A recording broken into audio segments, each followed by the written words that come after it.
जय हिंद। नमस्कार साथियों, कैसे हैं आप सभी। आई होप आप सभी बढ़िया होंगे, स्वस्थ होंगे, मस्त होंगे।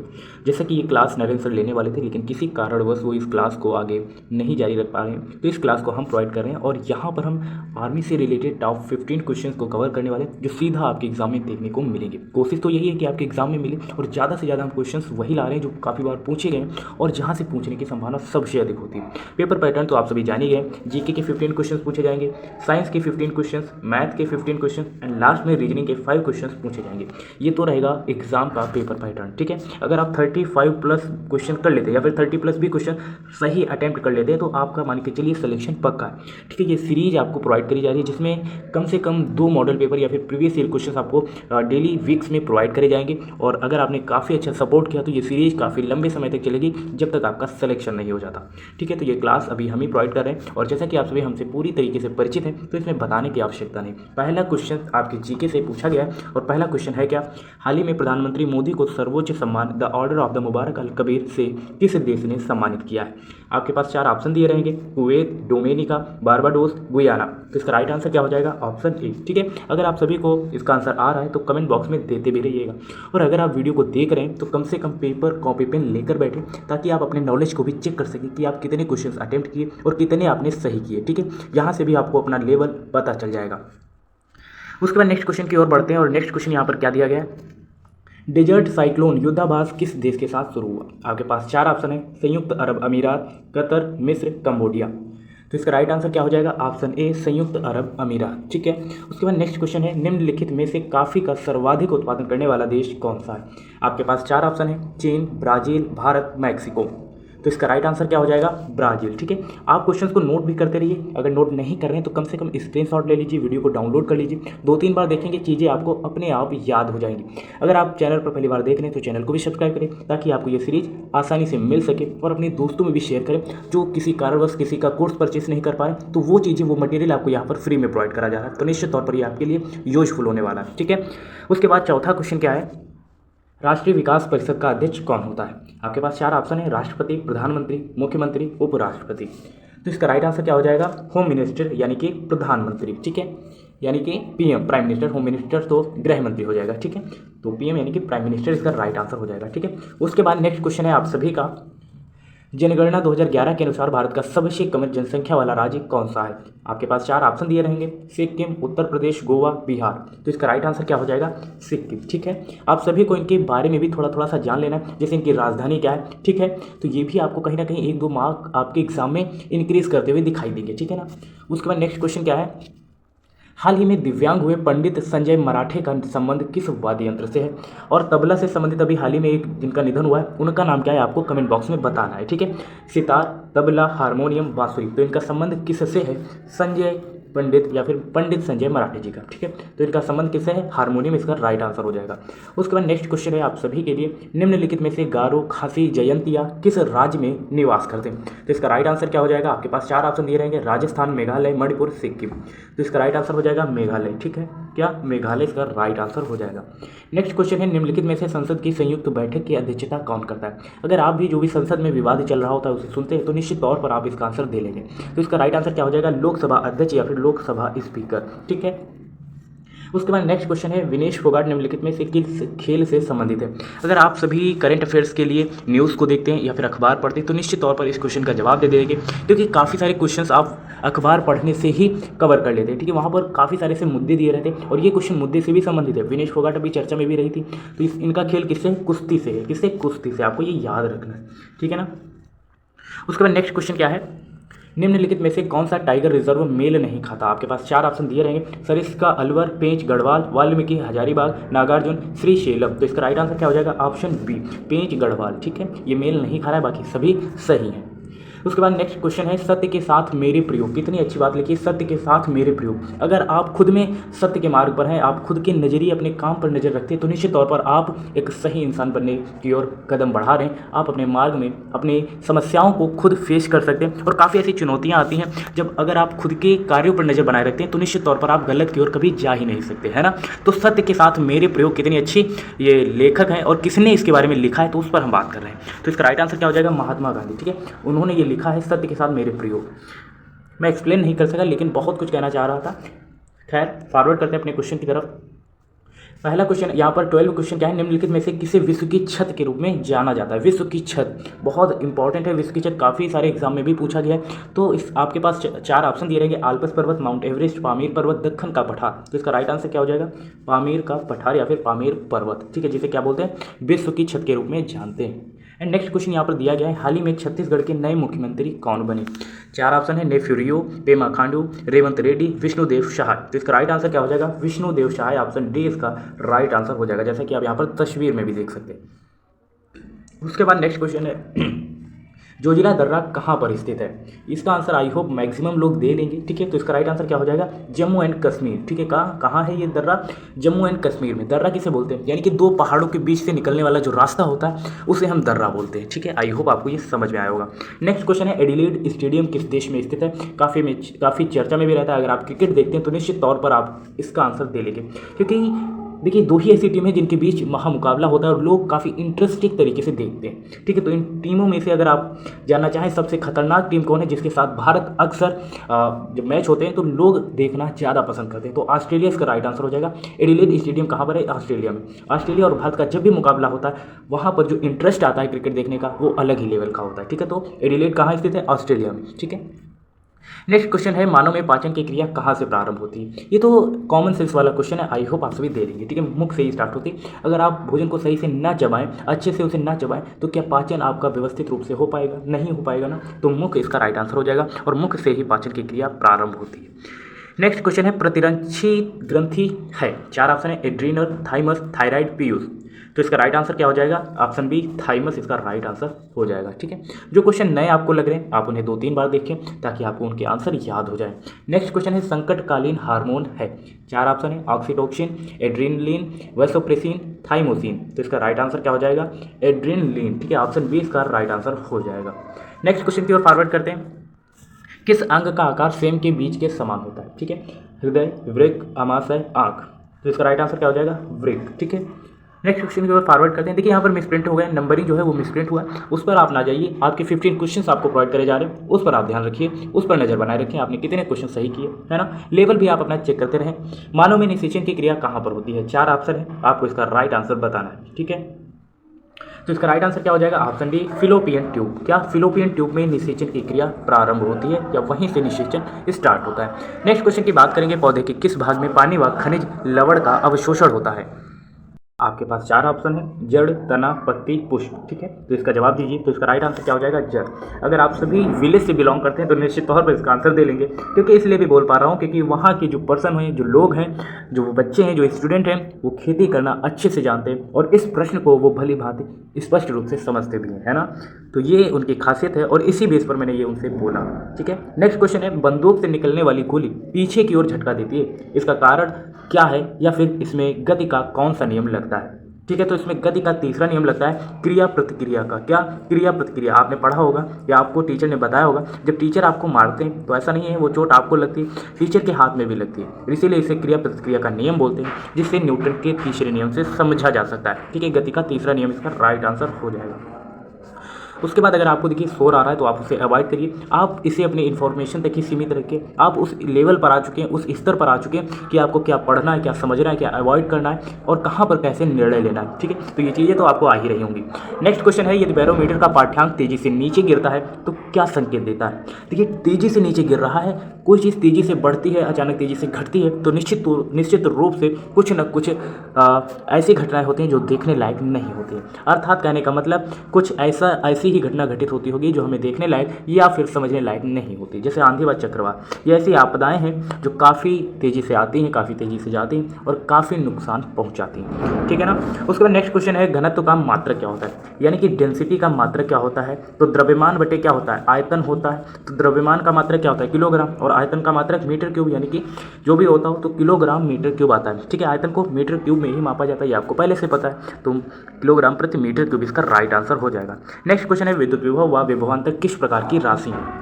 चार ऑप्शन है, अदिश, सदिश, दोनों, इनमें से कोई नहीं। तो इसका राइट आंसर क्या हो जाएगा? ऑप्शन ए अदिश राशि। विद्युत विभव और विभवांतर कैसी राशि है? अदिश राशि। ये आपको याद रखना है। अभी आप 12th पास आउट हुए, इनका आंसर आप आसानी से दे सकते हैं। बल्ब का जलना किस प्रकार का परिवर्तन है? आपके पास चार ऑप्शन है, भौतिक परिवर्तन, रासायनिक परिवर्तन, दोनों, या फिर इनमें से कोई नहीं। तो इसका राइट आंसर क्या हो जाएगा? ऑप्शन ए भौतिक परिवर्तन। बल्ब का जलना भौतिक परिवर्तन होता है। उसके बाद नेक्स्ट क्वेश्चन है, इलेक्ट्रॉन पर आवेश कितना होता है? चार ऑप्शन है, ठीक है। तो इसका राइट आंसर क्या हो जाएगा? Option A. आप इस प्रकार से भी याद रख सकते थे, कॉमन सेंस लगा सकते थे। इलेक्ट्रॉन पर आवेश कैसा होता है? ऋणावेश होता है। कैसा होता है? निगेटिव होता है। तो निगेटिव आपको देखा, आपने क्लिक कर दिया, आगे बढ़े। और प्रोटॉन पर पॉजिटिव होता है। कैसा होता है? पॉजिटिव। और न्यूट्रॉन पर तो कोई होता ही नहीं, उदासीन मानकर चलिए आप उसे, ठीक है। तो ऐसे भी आप क्वेश्चन को सॉल्व कर सकते हैं। थोड़ा सा कॉमन सेंस लगाने का प्रयास करें। अगर सही आंसर नहीं आ रहा है तो देखिए, कॉमन सेंस लगाएंगे, कम से कम प्रोबेबिलिटी 4 में से 1 सही करने की बढ़ जाती है। और अगर थोड़ा सा और दिमाग लगाते हैं तो 4 में से, जैसे 4 क्वेश्चन है तो उसका हाफ हो जाता है, ठीक है। तो इस तरीके से अगर आप क्वेश्चन को सॉल्व करेंगे तो निश्चित तौर पर बेहतर प्रदर्शन कर पाएंगे और अच्छे मार्क्स भी ला पाएंगे। तो बोरेक्स का रासायनिक सूत्र क्या होता है? Na2, ठीक है, Na2B4O7 × 10H2 इसका राइट आंसर हो जाएगा।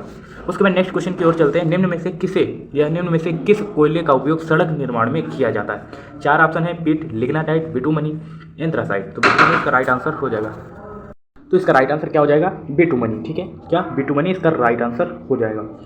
और आप सभी से यही कहना चाहूँगा, अगर आप सभी देखिए, अभी 13 मिनट की क्लास हुई है और आप सभी ने 30 क्वेश्चन समझ लिए हैं और 13 क्वेश्चन में से मिनिमम आपने 20 क्वेश्चन तो सही बताए होंगे। अगर आपकी तैयारी 20 मिनट में आर्मी जैसी जॉब्स की हो पा रही है तो निश्चित तौर पर आपके लिए बेहतर होगा। 20 मिनट से ज़्यादा तो आप फ़ोन को चलाते हैं, कम से कम इंस्टाग्राम, यूट्यूब, पता नहीं कौन कौन से ऐप हैं जो आप चलाते होंगे। तो उससे तो बेहतर ही कि आप 20 मिनट में कम से कम मेरी ही क्लास 3 बार देखेंगे तो निश्चित तौर पर 15 में से 35+ क्वेश्चंस सही करके आएंगे, है ना। तो आप सही चीज़ों में अपने समय को इन्वेस्ट करें, तभी आपको उसके सही परिणाम देखने को मिलेंगे। अब चलते हैं लास्ट के 20 क्वेश्चन की तरफ, जहाँ पर आपको 15 क्वेश्चन मैथ के देखने को मिलेंगे और 5 क्वेश्चन रीजनिंग के रहेंगे, ठीक है ना। पहला क्वेश्चन है, कोई धन वार्षिक ब्याज की दर से 10% के बजाय 8% की दर पर उधार दिया जाए तो 220 रुपये की वार्षिक हानि होती है, तो मूलधन याद करना है, ठीक है। ऐसे क्वेश्चन देखिए, ये क्वेश्चन 7-8 की क्लास के, अगर आपने वहाँ तक की मैथ को थोड़ा भी सीरियस तरीके से पढ़ा है तो आप इन क्वेश्चन को कर लेंगे, ठीक है। लेकिन यहाँ पर हम थोड़ा सा ट्रिक के माध्यम से लगाएंगे। ये 10% से कितना हो रहा है? 8%, ठीक है। ये तो दर रही, इस दर पर उधार लिया गया, 220 रुपये की वार्षिक हानि होती है, तो इनके बीच का डिफरेंस कितना है? 2%। और यहाँ पर जो हानि होती है वो 2% होती है और 220 के वो बराबर है, ठीक है ना। तो 1% कितने के बराबर होगा? 220 डिवाइड बाई 2 × 100 परसेंटेज है ना। तो 2 से इसको डिवाइड करेंगे तो 2 × 2 2 × 2 यानी कि 110 आया, और 100 से गुणा करेंगे यानी कि कितना आ जाएगा? 11,000। ऑप्शन कौन सा? ऑप्शन बी इसका राइट आंसर आ रहा होगा। ठीक है, क्वेश्चन को समझने का प्रयास करें और सॉल्व करने का प्रयास करें। ये ट्रिक अगर आपको समझ नहीं आई तो फिर से देखिए और इसका स्क्रीनशॉट ले लीजिए। नेक्स्ट क्वेश्चन है, 10 टी शर्ट का विक्रय मूल्य 13 टी शर्ट के लागत मूल्य के बराबर है, लेन देन में हुए लाभ का प्रतिशत ज्ञात करिए। कह रहा है 10 टी शर्ट जो है वो 13 टी शर्ट के लागत मूल्य के बराबर है, तो इनके बीच का डिफरेंस कितना है? 3, है ना। और ये मानकर चलिए क्या हो जाएगा? क्रय मूल्य, क्योंकि 10 टी शर्ट और 13 टी शर्ट का लागत मूल्य क्या है? 10 टी शर्ट का विक्रय मूल्य 13 टी शर्ट के लागत मूल्य के बराबर है, यानी कि 3/10 हो गया, इंटू 100 कर दीजिए। 10 से 10 दाम 100 होता है, तो यहाँ पर 10 आ जाएगा, यानी कि 30% इसका राइट आंसर आ रहा होगा। ठीक है, सॉल्व करने का प्रोसेस आप समझिए, पैटर्न अगर आप समझ गए तो आसान हो जाएगा आपके लिए बाकी की चीज़ें। ठीक है ना।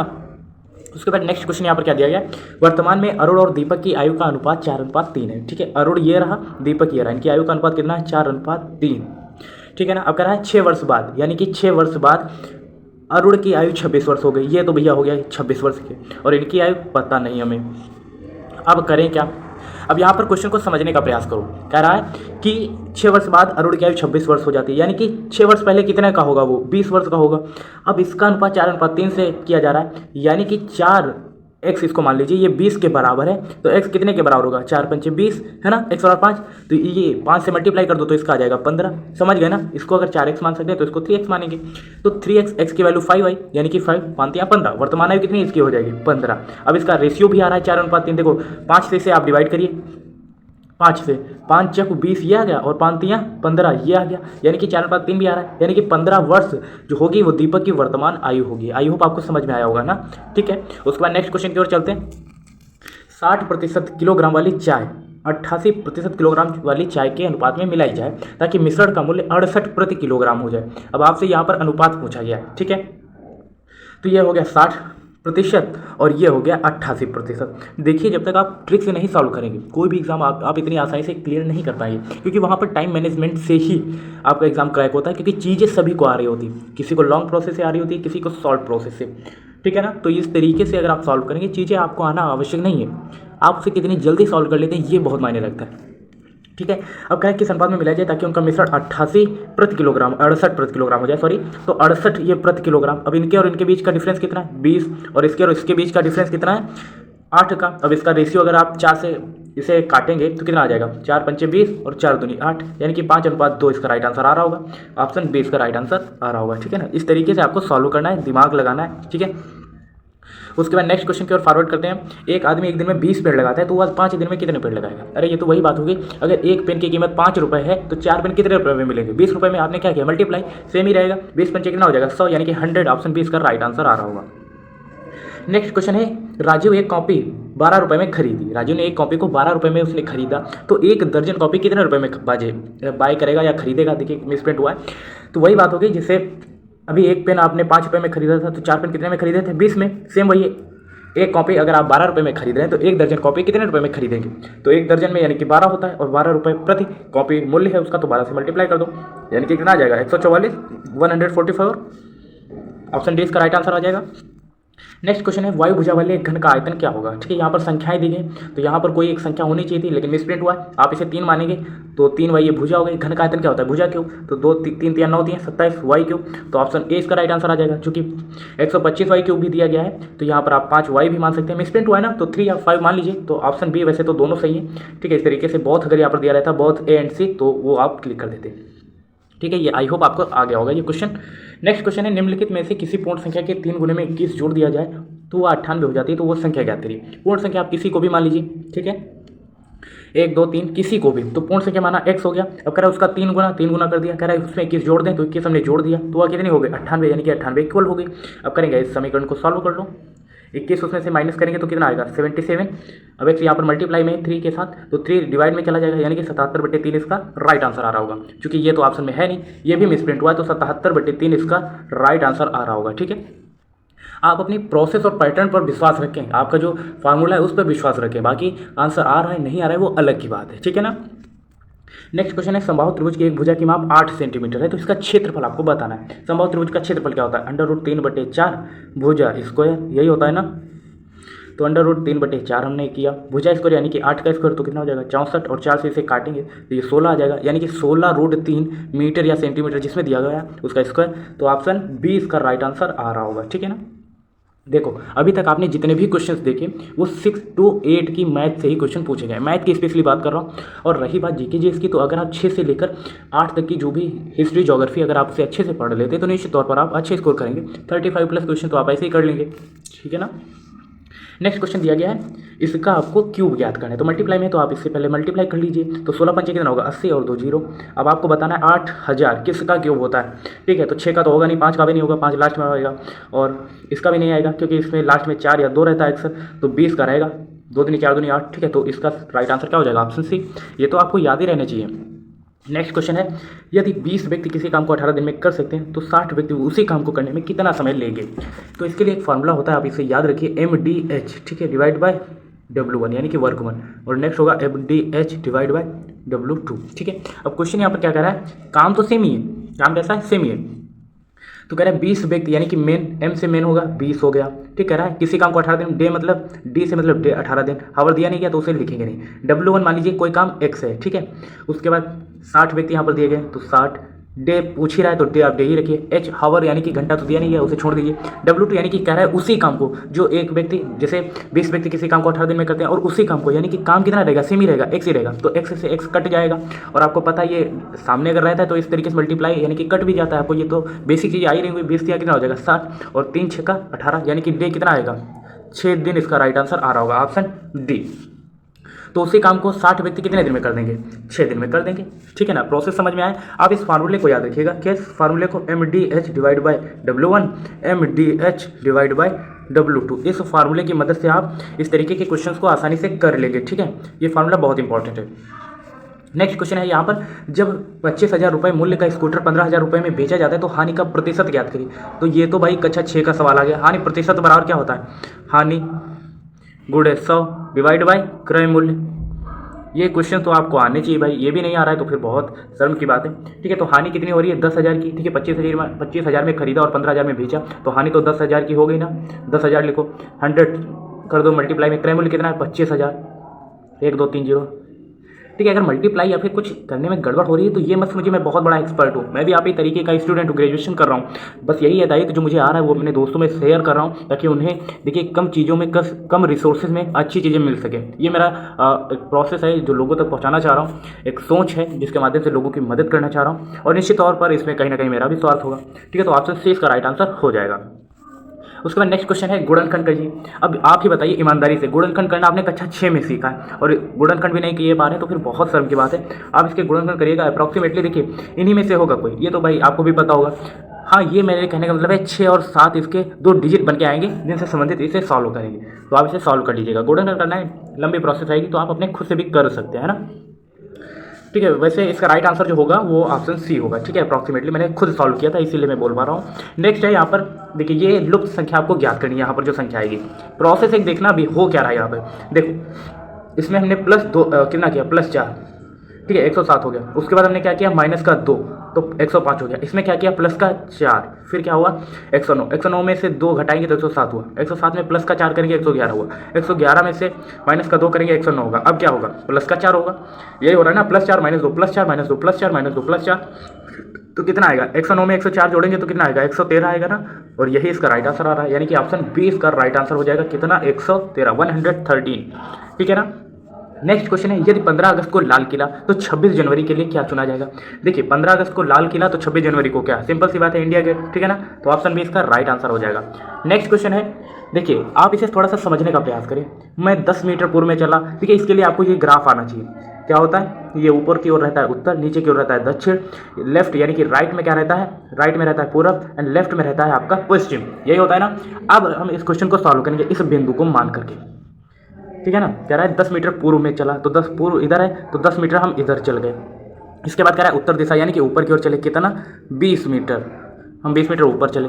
ठीक है, उसके बाद कह रहा है 20 मीटर उत्तर दिशा में, और अब दाएं मुड़कर 10 मीटर चला, दाएं इधर ही चले गए है ना राइट में, तो यहाँ पर 10 मीटर चला। अब पूछा जा रहा है तो वह प्रारंभिक बिंदु से किस दिशा में, तो आप यहाँ से चलना प्रारंभ करे थे तो इसको मानिए एक्सिस का पॉइंट। ठीक है, तो ये हो गया उत्तर, नीचे हो गया दक्षिण, ये हो गया पूरब, ये हो गया पश्चिम। आप यहाँ पर हैं, कहाँ पे, एक मिनट, आप यहाँ पर हैं। ठीक है, यहाँ पे, और ये होता है उसका क्या बोल सकते हैं ओरिजिन। अब देख लीजिए आप कहाँ पर है, ये तो रहा पूरब, ये रहा उत्तर, यानी कि उत्तर पूरब में है आप, तो ऑप्शन सी इसका राइट आंसर आ रहा होगा। ठीक है, and last one second question है ये, जैसे किताब के लिए कागज तो कपड़े के लिए क्या होगा। 4 ऑप्शन है, रेशम, सूत, मलमल, नायलॉन। क्या होगा ऑप्शन ए, ठीक है, रेशम से कपड़ा बनता है तो रेशम इसका राइट आंसर हो जाएगा।